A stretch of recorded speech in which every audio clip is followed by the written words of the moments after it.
तुम मुझे नमस्कार करने आते हो और मैं तुम्हारी भक्ति को नमस्कार करता हूँ। तुम मेरे उन बच्चों में से हो जिन्हें मैं अगर कूदने भी कह दूँ ना तो आंख बंद करके आग में भी कूद जाते हो। ये ईमानदारी, ये जो सच्चाई है ना तुम्हारे अंदर, ये मुझे बहुत भा गई।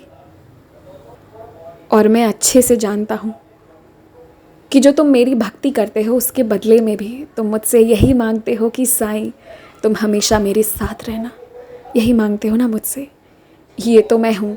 तुम्हारे प्यार ने मुझे इस कद्र बांध रखा है जिसे तुम जानते नहीं, क्योंकि मुझ पर दोषारोपण करने वाले बहुत से बच्चे हैं। उनके मन की थोड़ी सी बात नहीं होती है तो मुझसे नाराज़ भी होते हैं। मुझे अपशब्द कहने वाले भी बच्चे हैं, मुझे भी पीड़ा पहुंचाने वाले बच्चे हैं। और तकलीफ़ तुम्हारे साईं को भी होती है।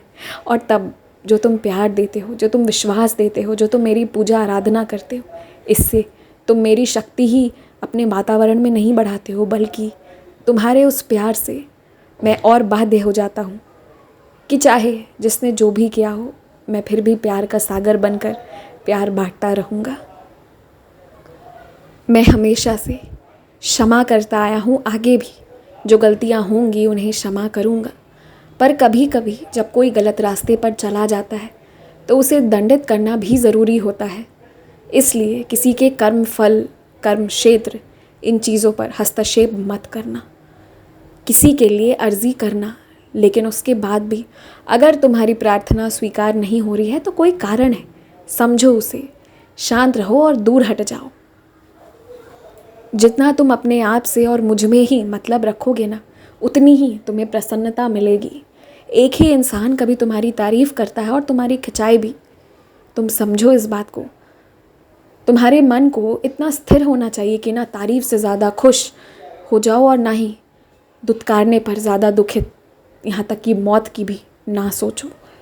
अपने मन को इतना स्थिर और शांत बना लो कि चाहे कोई तारीफ़ करे या बुराई करे, मेरी ओर देखो, मुझ में मन लगाओ। और जो तुम काम करते हो ना, चाहे तुम कुछ भी लिखते हो, कुछ भी पढ़ते हो, कुछ भी कहते हो, वो तुम मेरे लिए करो। अपना काम अपने लिए नहीं, अपने साईं के लिए करो। तुम्हारे हाथों से बहुत सारे अच्छे काम तो हुए हैं, पर अब बहुत बड़े बड़े काम भी होंगे। तुम्हें बहुत ख्याति मिलेगी। अभी तो तुम्हें जितने लोग जानते हैं, परिवार, आसपास वाले, उससे ज़्यादा लोग जानेंगे। तुम अपनी विनम्रता, अपने अच्छे काम के लिए जाने जाओगे। और ज़िंदगी में हार कभी मत मानना। हर बार, हर बच्चे की ज़िंदगी में एक ऐसा पल आता है जब एक निर्णय करना होता है, और वही निर्णय परीक्षा होती है। यदि तुम तैयार हो जाओ कि तुम हारोगे नहीं, तुम डट कर खड़े रहोगे, तो देखना ये समस्या यहीं ख़त्म हो जाएगी। जो तुम सोचते हो, जो तुम चाहते हो, उसे तुम अपना हकीकत बना सकते हो, क्योंकि तुम्हारी शक्ति है उसमें। लेकिन तुम अपनी ऊर्जा सही दिशा में लगाओ। एक दिन में सब नहीं बदलेगा, लेकिन धीरे धीरे सब बदल जाएगा। घबराओ मत, किसी की बुराई, किसी की निंदा से परेशान मत हो। वो दो शब्द निंदा के कह दिए तो क्या हुआ? तुम अपने व्यवहार इतने अच्छे रखो कि सामने वाला तुम्हें गलत समझ ही ना पाए। समझे? तुम अपने व्यवहार, अपने कर्मों से सब बदल सकते हो। दूसरे क्या कर रहे हैं उसे जाने दो और खुश रहो।